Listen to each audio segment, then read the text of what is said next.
కళ్ళ ముందు కనిపించే దైవం అవుతుంది. లేదనుకునే అల్పులకి ఆమె కళ్ళు తెరిపిస్తుంది.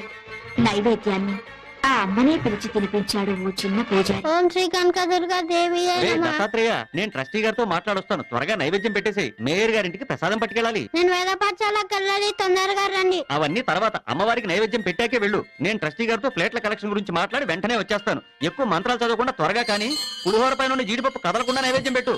తినమ్మా తిను.